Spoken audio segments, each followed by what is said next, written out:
जमात शिशम के 14वें सबक में खुशामदीद। इससे पिछले सबक में जो कि 13वां लेक्चर था, हमने जमा का कानून मुबादला पढ़ा था।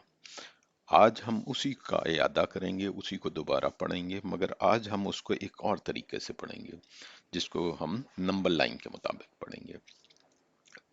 पिछले सबक में हमने कहा था कि जमा का कानून मुबादला, इसको commutative law for addition English में कहते हैं। और उसमें हमने लिखा था मसलन कि अगर हम कहें कि ए जमा बी तो हम उसको लिख सकते हैं बी जमा ए।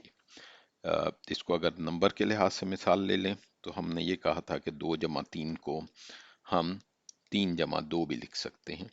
उसका फ़ायदा ये है कि बहुत सी जगह पे हमें इसको तब्दील करने से फ़ायदा हो सकता है। 2 जमा 3 भी 5 है और 3 जमा 2 भी 5 है। आज हम इसको नंबर लाइन के मुताबिक पढ़ेंगे। अगर आप, और ये मुकम्मल आदात हैं। मुकम्मल आदात का मतलब ये हुआ कि हम मनफी आदात को नहीं कह रहे, इसको अंग्रेजी में होल नंबर कहते हैं। तो हम इस आज के सबक में इसको होल नंबर के मुताबिक पढ़ेंगे। आज हम इसी का ही, जो पहले ऊपर लिखा हुआ है 2 जमा 3, हम 2 जमा 3 करते हैं।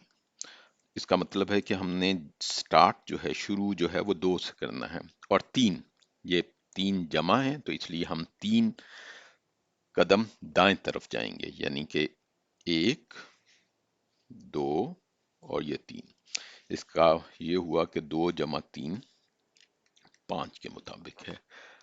दूसरी में हम 3 जमा 2 करेंगे और नंबर लाइन से देखेंगे मुकम्मल आदात की जो होल नंबर्स हैं, इसलिए हमने इस नंबर लाइन में नेगेटिव या मनफी नंबर नहीं लिखे।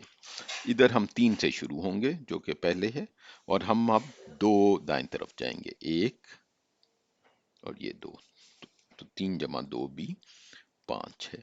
इसका मतलब ये हुआ कि जमा का कानून मुबादला हमने नंबर लाइन के मुताबिक भी देख लिया है। अगर आप इस नंबर लाइन को देखें, ये सिर्फ और सिर्फ मस्बत आदात के लिए है, और ये तीर का निशान बता रहा है कि ये लामुतनाही है, ये दाएं तरफ चलती ही जाती है। तो आज का जो सबक है वो पिछले सबक यानी कि 13वें सबक का एक तसलसल है। अगर आपको ये चीज़ समझ आ गई है तो बहुत अच्छा, अगर नहीं समझ आई तो पिछले सबक को भी देखिए। बहुत शुक्रिया।